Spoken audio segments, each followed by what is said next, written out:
and welcome back to my channel. I'm so happy that you wanted to join me today because today we're going to talk about getting takeout from restaurants in your own container.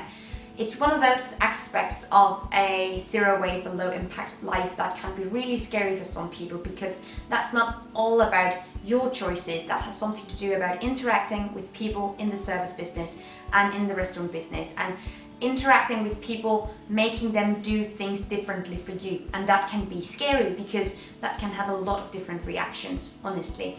So I wanted to take you guys through some of my experiences and what I do to make things easier. Okay, firstly, the kind of container I usually bring is something like this. This is from Eco Lunchbox. It's one of the 3 parts in the lunchbox set, and it's really neat because it opens up like this and it doesn't take up that much space in a purse or a backpack or something. I usually use this for leftovers if I'm at a restaurant and I want to bring my leftovers home with me, but I don't want a doggy bag because those are unrecyclable because it's mixed material, so aluminum and cardboard and whatnot, I don't know, something. But instead I just bring something like this or a piece of wax paper or something just to fold things neatly in and just have it with me.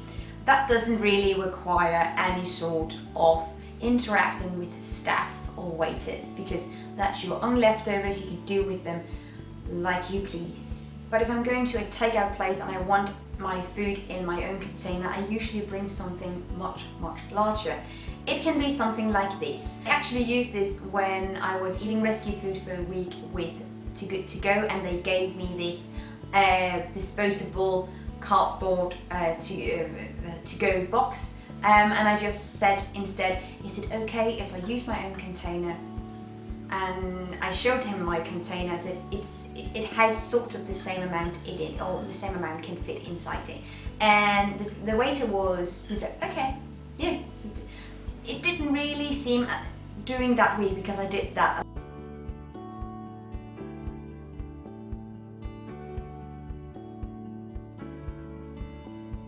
a lot that week.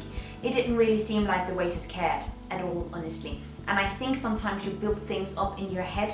And I remember when I was all the arguments ready and to get something in my turns out the waiter was more like, I was building it up in my head into this big fight. So most people honestly don't really care. And that's great to remember. Sometimes you may get some funny looks or some questions.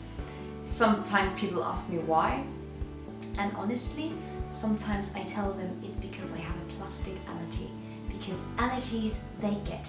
And if you say you're allergic to plastic, then, and bring your own container, they have no issue whatsoever putting it in your container. I mean, I haven't had any issues when people have been just a bit skeptical.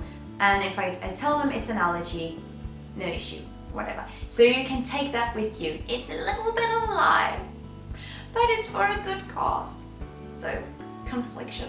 Generally, also, when I bring containers with me for food, I like to bring more than I anticipate using, because sometimes you want to keep items apart. For instance, I usually have 2 of those big jars, and one is for dry food like rice or pasta or whatnot, and the other is for sauces or something that's more wet food.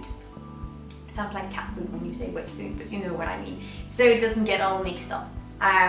So I usually like to bring more than I know I will use, and usually I also bring lots of different sizes, because if I want a bigger piece of food, that doesn't sound right at all. If there's bigger food items, you can put them in the big container, but sometimes you will also encounter smaller food choices like, oh, there's some hummus or some guacamole or some sauce of some kind, and you want to bring that home with you too.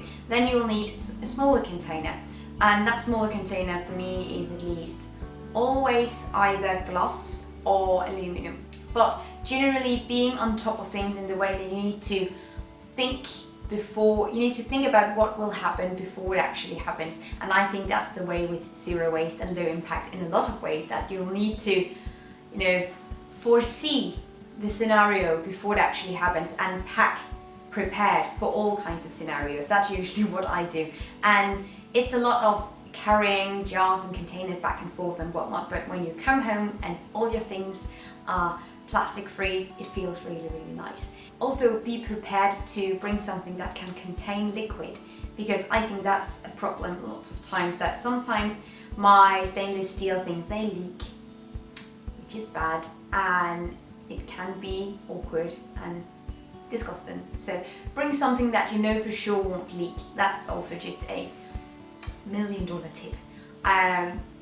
The other day I was going to this really, really amazing place in Aalborg called Vaca, and they make amazing Mexican food. I really like it, you know, a Western take on Mexican food or whatever, but it's really, really nice. And they have this vegan stew thing that they put in instead of some sort of meat sauce, and it tastes so great, and I don't know what's in it. And when I Google it, only the restaurant comes up. So apparently it's one of those things that I can't make myself in the same way. So I usually bring my own container down there when I make stuff at home, and I ask them if I can just get their abajol, which it's called, in my own container, and they've always been really, really nice about it. So I just shop one ingredient at this restaurant and bring it home with me to make my own things. But last time I went there, I didn't have any containers with me because I didn't think I would be there at that point. So I actually borrowed a plastic container from one of my friends. It was one of those, you know, Tupperware containers from the 80s or whatnot. So it wasn't like using a disposable container of sorts, but it was using plastic, but very old and very reusable plastic. So it was better than nothing. So sometimes you need to get a little bit creative with it. But generally I think what's holding most people back from doing it is other people's reactions. And obviously you will get some looks, you will get some stares, you will maybe even have 1 or 2 people laugh at you. But it's fine. I mean, I've never taken an issue with people laughing at me, because that's just something that happens sometimes. And if you do something you're really, really passionate about, and if you do something that's helping the planet, like minimizing single-use plastic, you should be darn proud.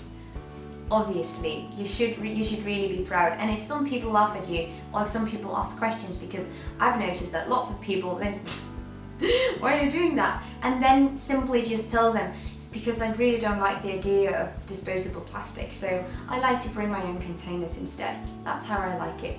And just be really calm and, you know, friendly and kind about it, and it will actually be a nice experience for both you and the person that asks you a question. So being a nice, kind and reasonable person when doing this is the best way forward. You should never be, you know, entitled or annoyed by other people, because that's not really the best representation of the movement. So I think just being kind and open about it is the best way to go. And be prepared also, that's really important. I hope that you liked these small tips. If you have any additional tips, leave them down below, because I would love to read them, and I'm sure other people would as well. If you liked this video, leave it a thumbs up, that would make my day, and of course subscribe if you haven't already, that would also make my day. If you want to see more, you can follow me on social media, all the links are down below, and I hope to see you guys in my next video. Take really good care of yourselves until then. Bye!